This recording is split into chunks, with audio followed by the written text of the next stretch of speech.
Percy Jackson and the Lightning Thief, a comparative analysis. So firstly, I'm going to introduce the novel Percy Jackson and the Lightning Thief. So Percy Jackson is a troubled 6th grade boy who lives in New York City, and he lives with a single mother, and he has never met his father and doesn't know much about him. And he has dyslexia and ADHD, and he faces a lot of problems at school, and he goes through a lot of unexplained incidents, and eventually this leads to his expulsion from the private school. So the events that lead up to this expulsion are basically, during a museum field trip, Percy's teacher turns into a monster, and with the help of a magical pen-turned sword, Percy defeats the monster. So, a revelation. Percy learns that this teacher was never real, and this causes him to start acting up a lot at school, and he becomes extremely paranoid. And the way he acts when he becomes paranoid leads to him getting expelled. So, there was a monster attack on a road trip. So on a road trip with his mother Sally, Percy's best friend Rover randomly appears, and he eventually is attacked by a monster. And Percy's mother is also attacked by a monster. And Percy thinks that she just died because randomly she disappears into this golden light. And before this, Percy's mother, out of nowhere, tells him that he must go to a special camp for his own safety. So, demigod heritage. Percy arrives at the camp, which is called Camp Half-Blood, and he finds out that he is a demigod.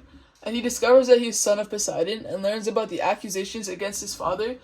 And the accusations are that his father stole Zeus's lightning bolt, and it is causing a lot of problems in Mount Olympus, which is where all of the gods live.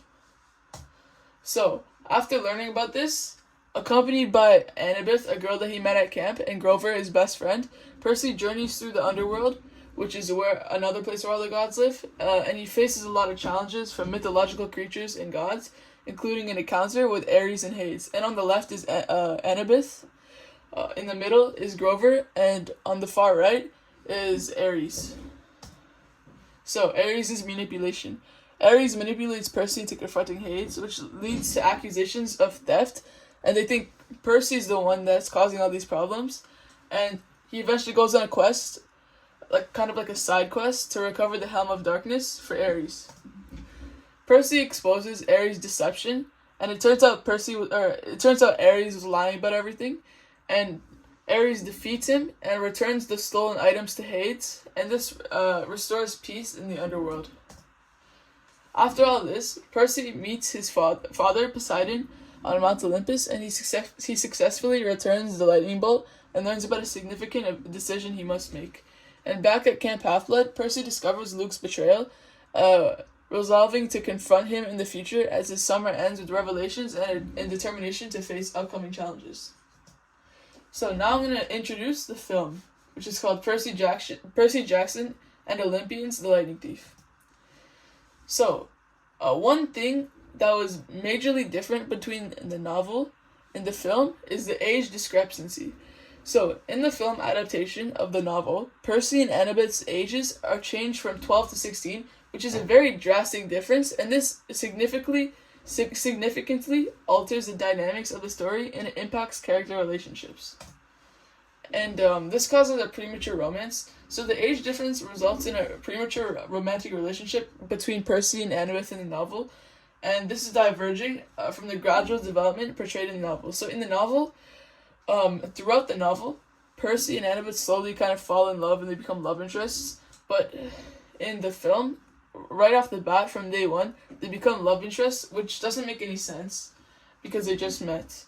And this is influenced heavily by the fact that they're 16 years old instead of 12 years old.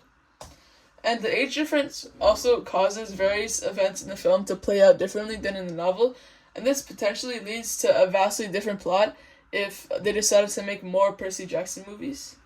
And the movie omits Percy receiving a prophecy from the Oracle of Delphi, which is crucial to the novel's plot, as it was supposed to come true at 16 and not 20, as portrayed in the film. So, another key difference were the missing characters.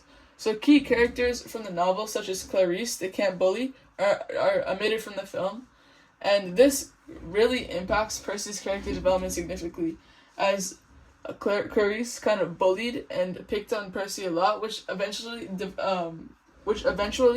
led to Percy's character development growth. And the absence of Clarice in the film removes the pivotal capture the flag scene, where Percy's victory over her serves as a turning point in his character growth, and it showcases his courage and determination, which will never happen since it isn't in the film. So Clarice's exclusion, like I said, means Percy's unintentional growth through bullying is omitted, and this potentially alters his character development throughout the storyline. So now I'm going to talk about a significant event, which, like I said before, is a capture the flag. So Percy's participation in the capture the flag game at Camp Half-Blood becomes a pivotal moment in the novel, because prior to the game, Percy's portrayed as a weak and powerless boy, but during the ambush by Clarice and her friends, Percy discovers a latent strength within him. So during an ambush by Clarice and her friends, Percy's on the floor, he's bleeding, he's really hurt, but out of nowhere, he finds strength within the bottom of his heart and takes down Clarice and her friends. So, Percy's courageous response to the attack showcases his defiance against bullies, and it leads to a transformation from a frail child to a powerful young man. And this significant event serves as a catalyst for Percy's character development, and this sets a stage for his journey to save the underworld and restore peace among gods.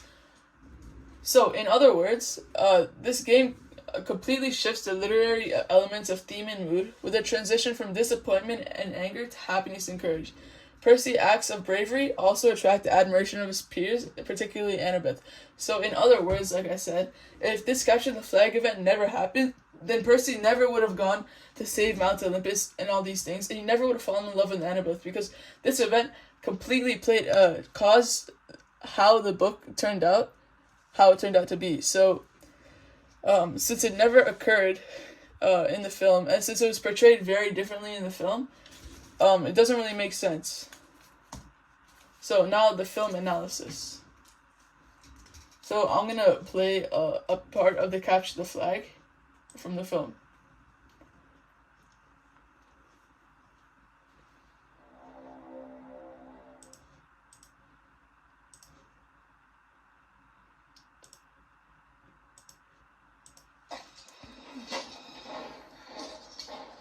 Oh, you guys take Kim way too seriously.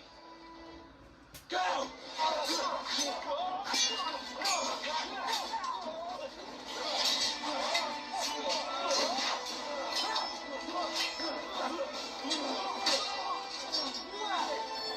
Percy! Get out of here! Go look for the flag! How did I just do that?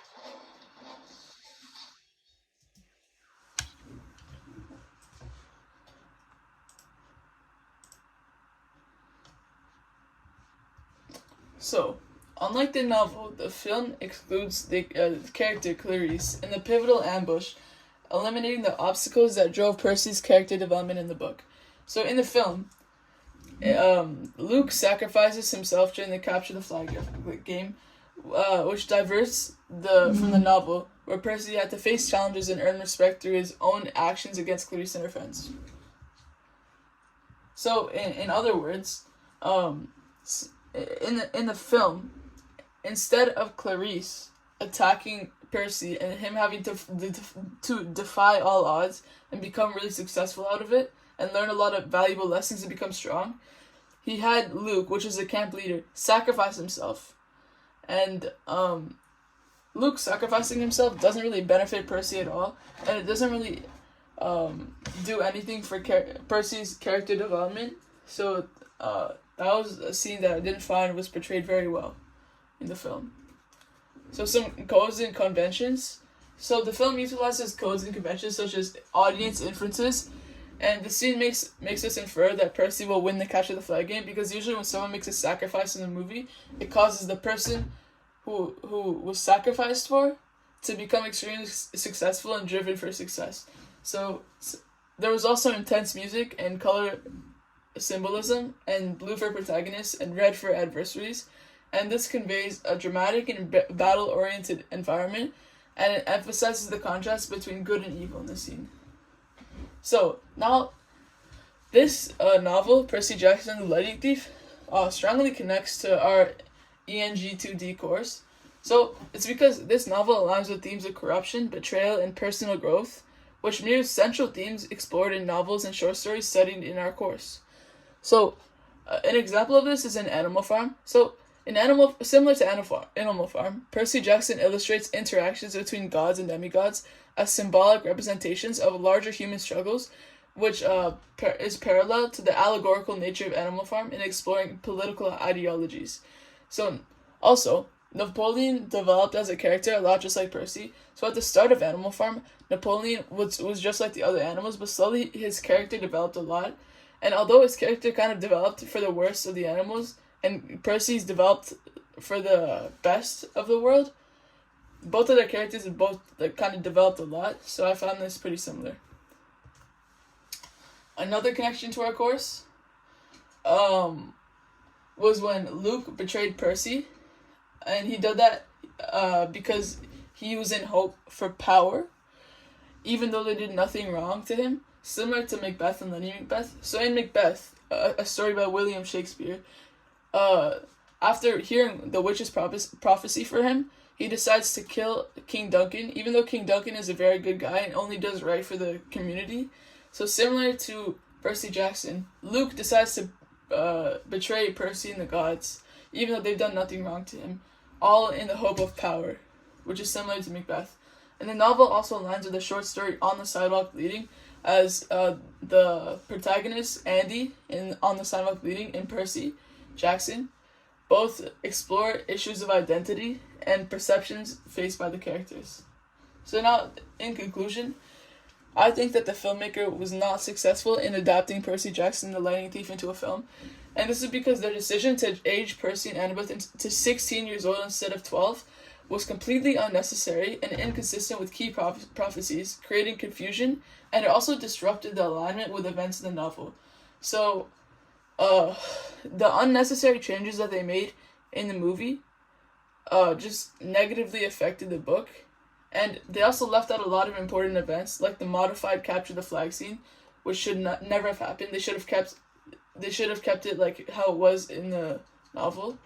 So this scene was extremely neglected in the film, even though it was an extremely big and pivotal scene, and as it affected Percy's character development, and also in general, they just left out crucial elements that shaped him into a powerful demigod in the novel. And also, the filmmaker's failure to prioritize essential aspects of the novel led to a lack of emphasis on Percy's personal and character growth, which was one of the main themes in the novel. And to enhance the film for next time, I suggest that the filmmaker should prioritize key aspects of the novel, particularly focusing on, like I said, Percy's growth, and they should avoid making such unnecessary changes such as altering character ages. Thank you.